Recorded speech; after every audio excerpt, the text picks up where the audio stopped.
thank you for inviting us. As you've already heard, James Cook, Vice Chair of Oasis Village, and Bob Bohac is our chair. The inspiration, he's been working on this 4 years that I know of, and I think it's been going around in his mind for many years before that as well. So we're very happy to be here to tell you about what's happening with Oasis Village. Whoops. Okay, we're still good. Pardon me, technical difficulty. There we go. First of all, a little bit of information about homelessness in Redmond. We don't really have good numbers, but the numbers we have I'm going to share with you. Our point in time count, which represents a single night, January 24th, 2022, 122 people were counted as homeless in Redmond. What that means is they either spent the night in the shelter or in a outside or in something that was intended for human habitation. They could be living in an RV without sewer hookups. It could be a tent. They could be sleeping rough. But 122 people were counted. We had trouble this year because of COVID hit the team that was counting, so we had to do some estimating. And this is always voluntary, so it's an undercount. The winter shelter that Shepherd's House runs in 3 churches in our community over the winter last year served 183 different individuals over that period of time. And a number I've included here, and I'm sorry I wasn't able to get the breakout just for the Redmond School District, but the Central Oregon schools counted 584 students who are homeless, and of those 106 were unaccompanied.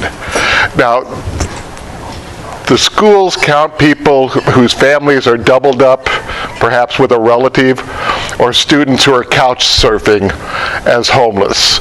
So those people don't show up in the point in time count, but these are students who basically are moving from place to place and still trying to keep their education going. Overall, as an estimate of the people living in and around Redmond homeless, we figure about 200 people. But as I said, that's an estimate. But that's the numbers and doesn't really talk about the reality of these people's lives. And so Bob, who's done outreach with Jericho Road for years, would like to tell you just a couple stories about people here. Thank you. I wear 2 hats. The oldest hat associated with Redmond is my hat for Louder. Does this come through? Does it? My wife and I moved here from Coeur d'Alene, Idaho, and even before then, I've been involved with food banks, soup kitchens, Habitat for Humanity. After I retired, I started serving as a volunteer at the Health Center for St. Vincent in Coeur d'Alene, and eventually became a board member. Working with winter shelter, but one of the desires that I had was to find out where the homeless were, why they were homeless, and how they could be assisted. And that was about the time we moved here, back in 2013.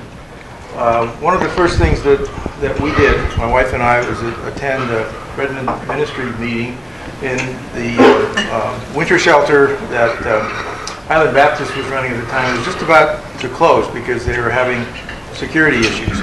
We were able to get some of the folks from Shepherd's House to come over to Redmond and man that, and of course that's morphed into the shelter that is at nowadays Mountain View, Highland Baptist, and Redmond Christian, and will soon, we hope this winter yet, be at the old church along the railroad tracks there by St. Vincent's that Shepherd's House purchased. We've done outreach being taking, initially it was water and propane because they're really essential. Water, of course, we need it every day, and propane in the wintertime primarily just to stay warm. And it was about 6-7 years ago, those of us who were doing it, partially supported by, at that time, Jericho Road, also St. Vincent's, in terms of, and the VFW in particular, in terms of being able to buy propane. We had some very serious discussions about whether what we were doing was enabling or helpful. And we came to the conclusion that it was both. It enabled those people who didn't want to be out of the camps, but it was helpful for those who had decided that that's not the way they wanted to live and they needed some assistance. One of those individuals, I don't know if you recognize this from Ben Bulletin about 4 or 5 months ago, Tessie Moon, has 4 children. She came out to the camps not quite 3 years ago now. At that time, through the Family Access Network, so you know it as FAM, virtually any family that came out to the camps, by the camps I mean the Junipers east of town, that's what we refer to as the camps, could get assistance and be in housing fairly quickly, a month, maybe 2, but never have to spend a school year out there. Well, for various reasons, that hasn't happened. Tessie, her fiance, and 4 children have been out there for almost 3 years. And it shouldn't be that way. Other couples, other individuals we have worked with over the years with limited success. And what we decided as a group doing outreach was that there was no place for them to shelter. And I mean literally no place to shelter. We would, from time to time, if somebody was really in danger, we would buy them a motel room for a night or 2. That's not cheap, and since nobody was supporting us at the time, we couldn't do that very often. That really hasn't changed in the last 6 years. St. Vincent's has tried, unsuccessfully and for most turns, to try to keep people, particularly families, particularly women with children, off of the streets and out of the junipers. But people take advantage of it. So they restrict it to 1 week per year per individual. When Bethlehem Inn came about a year ago, the situation improved somewhat. They had 8 shelter spots for a while. They finished that up. I think they're up in the 20s now. But it's a high barrier shelter, meaning you have to be able to pass the blood test, or breathalyzer test at the bare minimum. Plus, their original plan was to use the housing part of the motel that they bought for families. However, that happened to be on 2 floors. And so to use it, they would have had to have put in an elevator. And there wasn't money for that. So to date, there is no place for women and children in Redmond. That's not a good situation. The 2 things that have happened that are very encouraging, 3 things actually over the last year, is Bethlehem Inn is open, so for high barrier. People who aren't on drugs or drink alcohol, even occasionally, they can get shelter. Say Parking has a home now in Redmond, and correct me if I'm wrong, we're on 3 units right now are at Mountain View Fellowship, and they're looking for more. VFW has agreed to 1 spot, and I know Sierra is busy trying to find additional ones. And Shepherd's House is attempting to open up a unit year-round, 24/7. They had hoped to have that open in November. That's not going to happen, maybe by the first of the year. But the last time I talked to Andrew, he said it might not be through this year yet. And they eventually would like to have short-term, a month or 2 stays. Oasis Village, because of the outreach that we've done, tries to accommodate a larger group of individuals. One of the things that stunned me, I mean, it literally stunned me, is when we helped keep the winter shelter open in 2013, 2014, I expected the people that we were doing outreach to in the junipers to literally come flocking. It was warm. It was safe. The first winter, you can count on 1 hand. You don't even have to use any fingers. That's how many people came out of the junipers to the cold weather shelter. None. Because if they did, they could go back to their shelter, go back to their RV, and their generator might be gone. Or somebody might have broken into it, and their belongings, tools, clothes, whatever was of value, simply wouldn't be there anymore. This last year, Road Retreat helped us with, wasn't the point in time count, but they did a survey of basically homeless individuals. The biggest group were still at the shelter. At that time, it was at Redmond Christian. There were 20-some individuals, and there were that many that had come from the Junipers. That situation has not changed. There are too many things of value to individuals who are out of the Junipers or in a trailer that they simply won't leave. And so for that reason, we wanted to create a village where people could come with their belongings, and one of the most important items they have is typically an animal, a pet, whether it's a companion animal or whatever. So we're thinking of a dog run and privacy, a place where couples can come together and stay. And those are two of the most significantly different features between Oasis Village and other shelter that is or will soon become available in the Redmond area. We want it safe and secure, a place where an individual can come, and then also, of course, they're going to be signing a contract. The contract is for services that we will help them get hooked up to. One of the most important is, believe it or not, a mailbox. Have you ever, how long has it been since you filled out a job application? Or had an employee? You have your ID with you? Imagine trying to do that without an ID, without a driver's license. You can't get a job. It just doesn't happen. So a place where they can come, mailboxes right there, have security, bring some of their belongings. What is missing from here is more than likely in this area there will be sheds or belongings that they'll be able to store. We don't want them around the sleeping unit. One of these is kind of a camp host. The other one would be for people who are in travel trailers, in RVs. They won't give them up. We had one couple 2 years ago now. They've been out of the Junipers for 7 years, and safe parking had started in Bend. We had managed to get Stacy to say, okay, we've got room, we'll accept them. The comment was, not if I have to leave my RV here. They won't go without it. Just this last year, I helped an individual who had gotten COVID in the camps, tried to live without heat. This was late winter. But he had a dog. Well, we got a spot for you over in what we call the COVID hotel in Bend. I'm not going if I can't take my dog. Literally. He would not go to a place of warmth and safety while he was suffering from COVID if his dog couldn't go. A little aside on that, his dog was pregnant.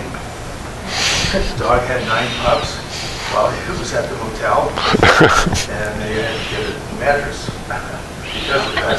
But that's the situation for many of the folks who are without housing. They have belongings that you and I might look at and think, it's not worth taking. But it's the last thing that they have of value, and they won't move without it. So what we're trying to create here is a place to make it easier for folks who are without safe and secure shelter to come out of the Junipers, to come off the streets with their RV or their trailer and try something different. Some type of a transition. We call it, and actually this is our bridge from the Junipers, our bridge from their RV, a bridge to a different way of life. We think a better way of life, some security, some safety. That's what we plan on building.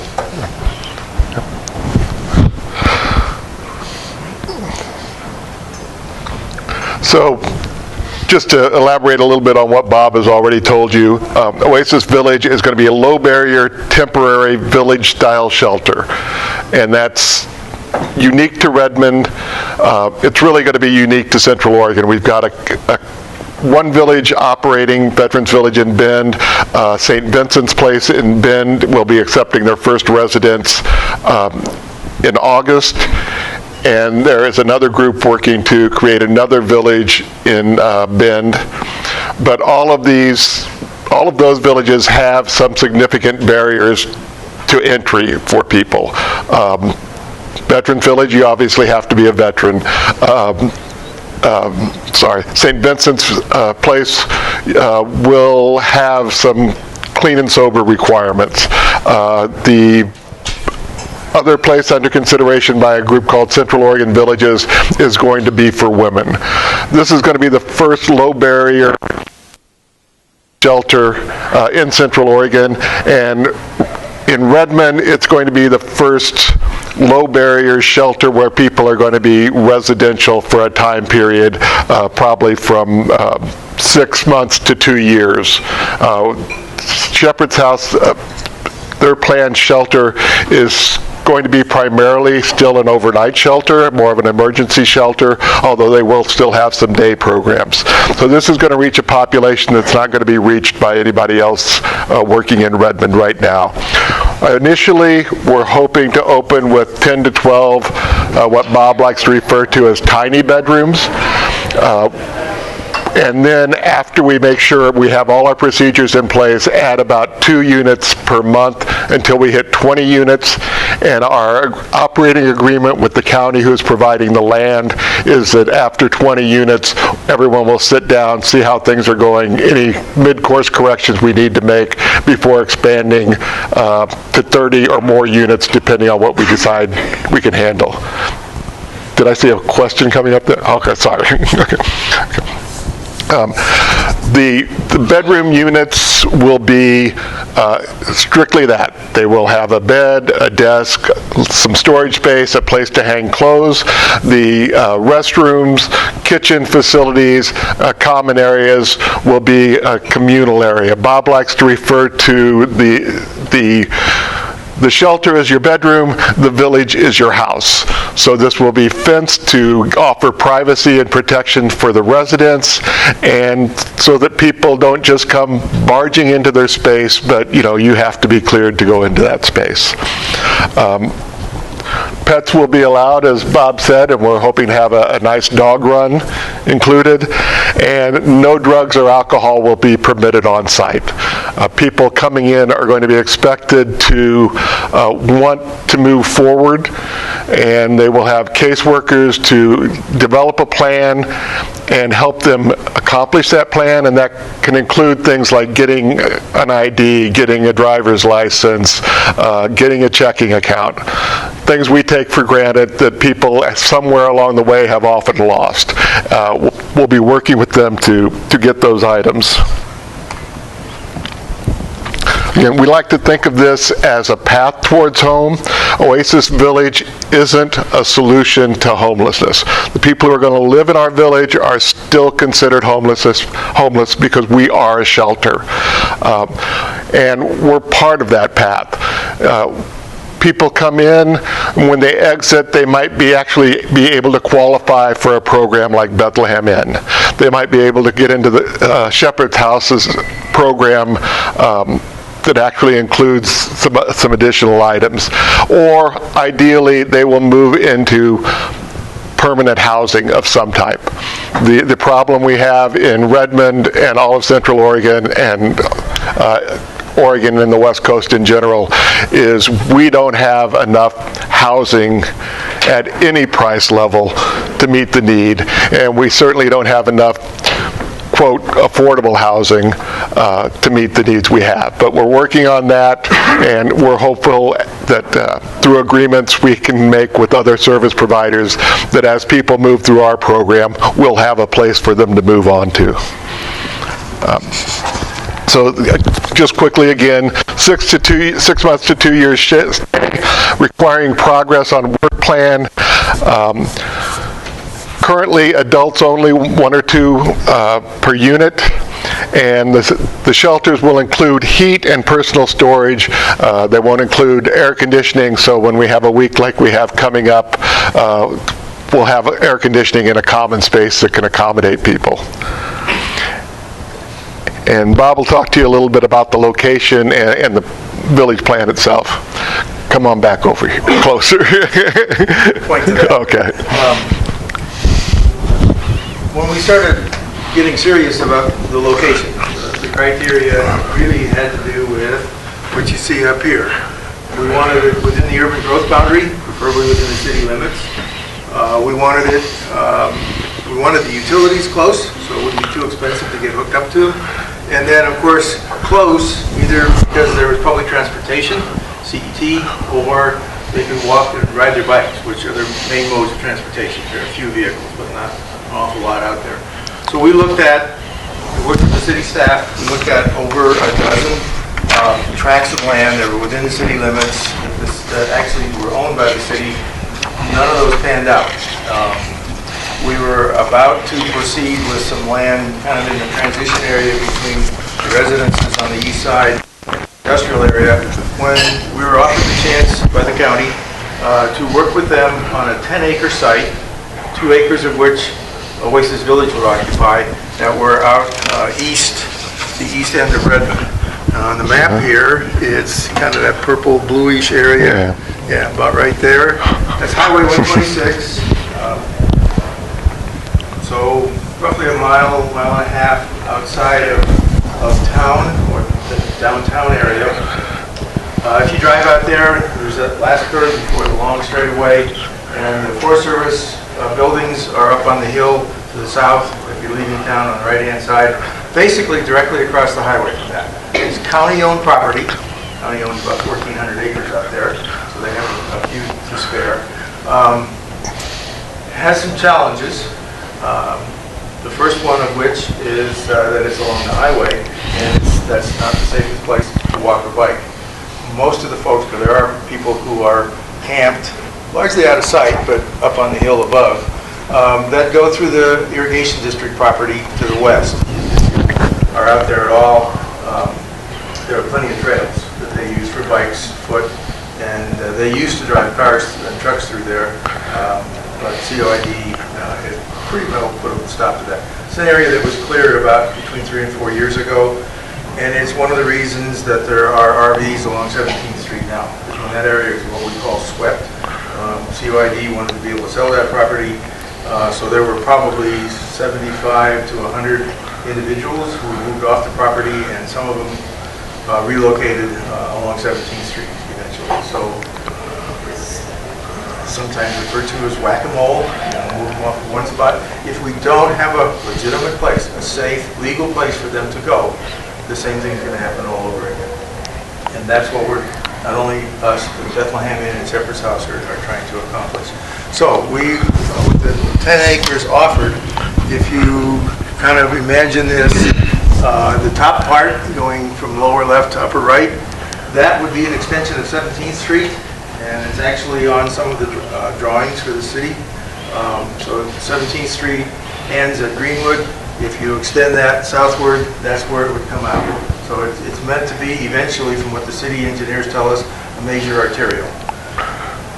That means with the utilities over here on the south side of the highway, you've got to get into the north side of the highway. And all indications are that that is going to have to be done by board. For sewer, for water, and electricity. And the rules are that sewer and water pipes have to be, I think it's 6 feet, it might be 9 feet, but they have to be separated physically by some distance. And of course, the water's got to be fairly deep. So that's going to be an expensive proposition. Core 3 project is kind of one of our neighbors to the east. So they managed to get $9 million out in the state budget this last year, so we're hoping that they will join us in getting the utilities across. And then literally on the other side of the white fence, 17th Street, roughly about 80 feet total, is COID, and they of course want to have that developed. So we're hoping that, also expecting that we can form some kind of an agreement. We want the utilities first, but we won't be the only ones that will benefit from the utilities there. So we want to get it to the other side. The state is going to be doing the surface, essentially repaving the Bellevue Highway, Rhinedale, or the Rhinedale Highway, yes. Probably next year. We were hoping that they would allow us to trench, and probably not. Have to bore anyway. But what that will mean is that CET is going to be putting in a bus stop right near Opportunity Foundation, so that within about a third of a mile, there will be some public transportation. And in conversations with them, they said, if people need rides, give us a call. We can help provide that. Unfortunately, that's right into the bend of the road, so it's not the safest place to get on and off. So there is access further east, and ODOT has been, at least initially, saying, yep, there won't be an awful lot of traffic there, and that'll probably be where we'll be able to get access and egress from it. So we've been working with the county for about the last 10, 11 months now. They would like to develop, set aside 10 acres, probably other things like a managed camp, which would be pallet shelters or tents, some kind of a common meeting area for all of the shelter types that would be out there. They would like to see RV parking. Personal opinion, I have my doubts about that. Take an RV out of there and it ain't coming out. When you go camping, you leave the hood up because of pack rats or other stuff like that. In the last 6-7 years that we've done outreach out there, I've never seen a decent RV go out there and then come back out. So it's just about, sign it off if you're going to take an RV and park it out there. But we'll see. My own personal hope is that the safe parking program will be able to manage most of the folks that are on the streets with RVs and trailers. The little white thing I should point out in the middle is a yurt. Hopefully the ones that they made down in Cottage Grove. After visiting Hope Village down in Medicine for a retreat, had that over for pretty close to 5 years now, it became clear to me, nobody ever spoke of it this way, but what we really are trying to create in Oasis Village is a home-like setting. When you think of a home, you can think of the different rooms that are in a home and what's needed. Laundry facilities, kitchen, bedroom separate. But most of the other facilities are going to be in the common area. This is the private space. And that's kind of my dream for the second year. A group of individuals who are living there and people from the city of Redmond get together and construct a yurt. It'll cost about $25,000, $30,000, a 30-footer, but it'll be literally the space the individual out there can claim as their own. Have a bedroom, congregate facilities in here. One of these is probably going to be for a camp host. The rest of them will be individuals who can legally move their RV, and there are several of those on the street in Redmond.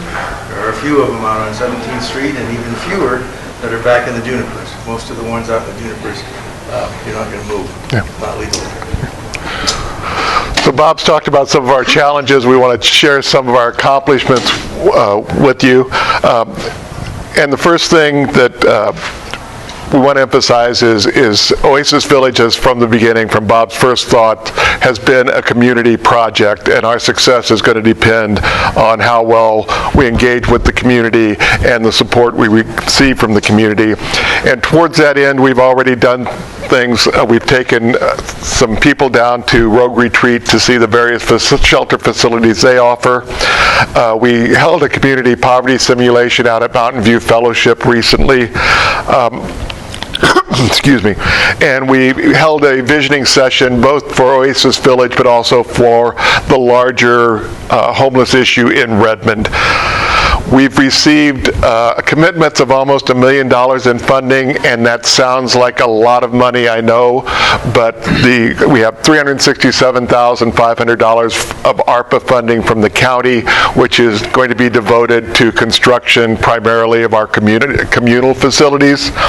We got $350,000 in the last state budget, which is dedicated to getting those utilities across the road. We're hopeful we'll have some partnerships on that and won't have to use all of that money for utilities and can use it for other site preparation, but we'll find that out. Of course, like everybody else, since we put together our original budget, construction costs have gone through the roof, and we're redoing our budget right now and figuring out how much additional we're going to have to look for down the road. We also got $250,000 from the Health Council, and that allows us to staff and provide programs and services to our residents. We've completed initial site plans, which you saw earlier, and we're actually have a meeting next week with the city of Redmond, the initial development meeting, and then we'll be submitting plans to them in the beginning of September and begin the approval process. We have our first unit has already been constructed by Heart of Oregon Corps and sponsored by the Redmond Rotary. And just talking about the first units there, this is our dream. This is what we see these units looking like. And while it's our dream, these units are actually complete and ready for occupancy at St. Vincent's Place in Bend. So this is the same design except for the roof design that Hayden Homes created for them that we'll be using with our units that are under construction. And speaking of construction of those units, this is the most important or most exciting thing I think we have to talk about. Go on with this one? Yeah. The Heart of Oregon Corps, which built our first unit, we have an opportunity. They can start immediately to build additional units, and hopefully building up to 15 or 16 units, one a month over the next year or so. Again, that's youth building these. And the Redmond High School construction technology classes are going to be building units for us beginning next school year, one or two per semester. So what's really exciting to me that we have not only that these groups are participating from our community, but this is youth learning to serve the community at the same time they're gaining valuable construction skills that are going to be marketable when they graduate. So we're really excited about this part of the collaboration. And just to wrap things up, we are looking for shelter sponsors. These shelters are going to cost about $10,000 a piece by the time we get them on the property and finished out electrical hookups. So we're looking for people and civic groups that are interested in sponsoring those, and we'd certainly welcome your participation. Donations of any size are welcome, and you've got flyers that can get you to the places to donate if you're interested. We will have our first unit at the county fair beginning of August. We'll be out there for the whole period of the fair. We encourage people, if you're at the fair, come look at the booth, look at the shelter, ask questions. We're going to be manning that the whole time, but we also have other volunteers for other service providers in Redmond and Central Oregon who'd be very happy to talk to anyone about the larger issue of homelessness in Central Oregon, not just Oasis Village. So we encourage you, if you're at the fair, stop by and talk with us and see what we're doing. And we welcome any support and any questions. Question on the shelter sponsor. Yes. So let's say Kiwanis did want to sponsor this. Oops. Could we do it and say, hey, we'll sponsor the 10,000 if it's built by the kids, or so it's kind of serves, you know. We will, if you've got 10,000, we will work with you. I think that's a very unique. Yeah. Specifically, if you would say, we want this built by the high school students, that's going to happen. We've got money right now to start a second and probably a third unit by Heart of Oregon Corps, and we're looking for funds so that we can tell the folks at the high school we're ready to go. And the $10,000 figure is not one that we made up. That came straight from Hayden. It's a Hayden design structure. Our 8x12 is, as James has said, essentially identical to the ones that are at St. Vincent Village, so it's tried and true. We're changing the roof so that we can get solar panels on it someday. That is about the only difference. Other questions? I'm trying to find out, I'm on my phone trying to find out where it is. You said 17th Street coming off of 126? Okay, 17th Street doesn't currently connect to 126. Okay. If you took 17th Street where it ends north and just a straight line down, we would be east of that. Is it by the old Rotten Gun Club? It's a little west of the old Rod and Gun Club. Our access, at least initially until there's road improvements done elsewhere, will be the old Rod and Gun Club exit, and then we're working with ODOT to get permission to use a gravel road since we have a relatively small amount of traffic. It's not a permanent long-term solution for when 17th Street comes down. 17th Street will probably connect further west, and that will ultimately be our entry and exit, but that's a few years away. You expected some of the people would come out of the Junipers, as you called it, and live here? You mean, what do you mean by live? Well, be there temporarily, visit their bridge to something more permanent. That is what we're trying to work with. Bob's probably better able to answer that. Initially, my guess is that most of the individuals that come here when it opens are going to come out of the RVs and trailers. I would guess right now that probably 60 to 70% of the people in the Junipers do not have enough trust in us to say, I'm going to go in there. We have about 3 or 4 right now that are transitioning into recovery, either in Bend or with Best Care here in Redmond. And those would be the ones that we would say, we've got a spot for you here. So filling up the 10 slots, I think that's entirely feasible. Beyond that, we're going to have to be there for, my guess is, 6 months, a year, until the other folks in the Juniper say, oh, he did it, she did it. Maybe it's not so bad. Maybe I'll give it a try. Yeah. Trust is a really huge issue. And that is, in my opinion, the most important reason that we do outreach. It's not for the propane, it's not for the water. Those are needed. Physical needs have to be met. The most important thing that we do out there is we develop relationships so that they trust us. Mosaic Medical comes out almost every week. Jericho Road now has a shower truck. We provide services that they need and relationships that will help them in the longer term. We have the dental van that comes out, Best Care that comes out most weeks. It's those relationships that we try to encourage are really the most important part. So I'm curious why you have your own separate 501c and not stay part of like Jericho. We tried. Why the separation? We tried for 3 years, both with St. Vincent's and with Jericho. And was it just like a time and attention? Too many other things they were working on, or yeah, when Terry Hebert was executive director at St. Vincent's, we had a really good relationship. He's the one who really kept the outreach going for several years and connected us with CFW. The board was, St. Vincent board said, we've got the food pantry, we've got the thrift shop, that's it.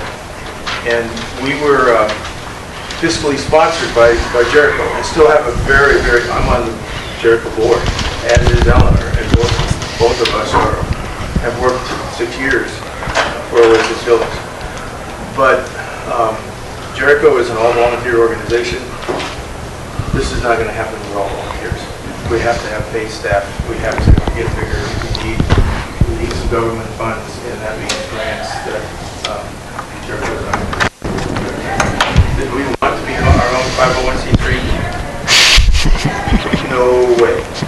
And that's one of the reasons that we've been at this for over 4 years.